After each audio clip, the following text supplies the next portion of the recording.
People quit on the route all the time. I mean, I can see why. It's really tough.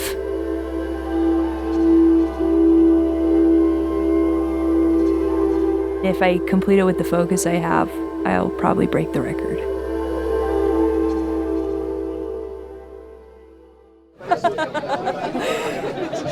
Last year, the men's record is 7 days and the women's record is 14. Like, that's twice as long. Like, there's some room there. It's almost not even considered a race. It's not a sanctioned event. It's a gentleman's agreement to show up, ride your hardest, 750 miles to the end. The trail's the Arizona Trail, and it crosses the state from the Utah border to the Mexican border.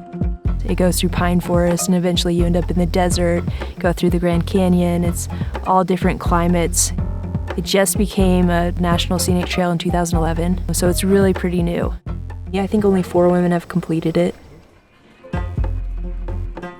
This style of bikepacking race is self-supported. So that means you can't receive anything from any individuals you know or people even that just come and meet you on the route. If your bike breaks down in the middle of the trail, you have to be able to try to fix it. I carry some spare equipment and then enough food and water and a shelter to take care of myself. No knife, no sunscreen. Really? No I never wear sunscreen, it's bad. I'm carrying an insulated bivvy, so it's plastic. It's probably about 12 ounces. Isn't that just like a trash bag? Basically, but it's a hardy trash bag. It's not touching anything. 33. That's really good. That's pretty good. It's the same as your Tour Divide bike. Nick helps me with all my racing. He takes care of everything. He helps me with navigation. He sets up all my equipment. We're not going to reuse any of that souvenir stuff. For the past 7 years, we've been traveling about 6 months on the bicycle and then working for about 6 months. It's kind of like a feral existence. I started racing this past April. We were riding a route in Israel called the Holy Land Challenge, and it was an 850-mile mountain bike bikepacking race. Everybody kind of thought I was a joke. I was wearing tennis shoes and spandex shorts, and I went out the first day, and by the end of the first day, I was 25 miles ahead of the next guy. After that, well, I figured that I'm gonna fly back to Alaska, and in a week, I'm gonna get a new bike, and I'm gonna ride from Anchorage to Banff in a month to the start of the Tour Divide, the race. All right, Lael, you recently completed and won the Tour Divide, a 2,700-mile bike race from Alberta to New Mexico. Can you talk a little bit about the sense of accomplishment that you must feel after doing something so grand? Oh, it was fantastic. And I broke the women's record by 2 days.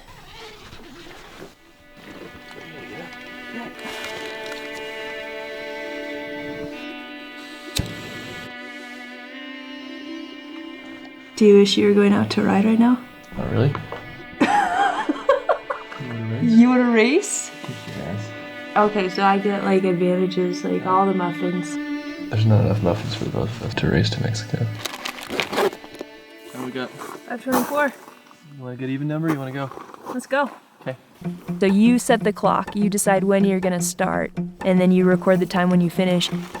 In this race, there's no entry fee and there's no prize to win. It's just about being out there and riding fast.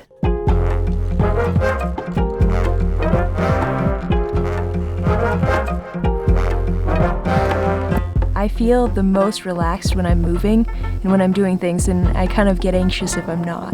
Have you ever done like 10-day meditation courses? No, I've thought about it, but that's a lot of sitting. I'm out here to try to set a fast time. I want to do the best. I'm not just out there just to like be out there. Basically, I just look like a crazy person, racing around, buying a bunch of junk food and taking off on my bike. Lots of peanut butter, cookies, bars, chips. I'm packing my bike on my back because I'm not allowed to ride it through the Grand Canyon. It's about 5 o'clock and I'm in the Grand Canyon just leaving Cottonwood. I feel great. The more time I spend alone, the more I feel comfortable being alone. So it was like a pretty quiet canyon walk.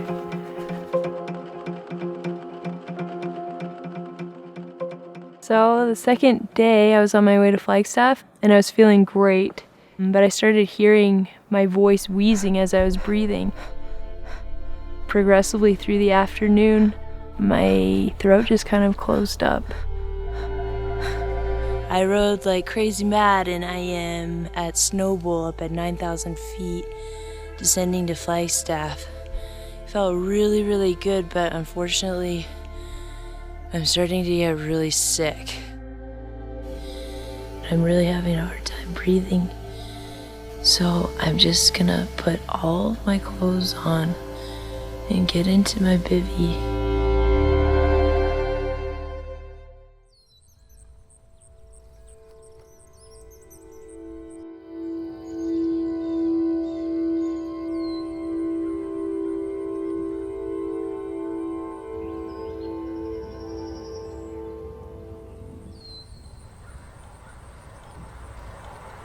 I wanted to ride fast. I'm not riding fast, so I'm calling it. That's it.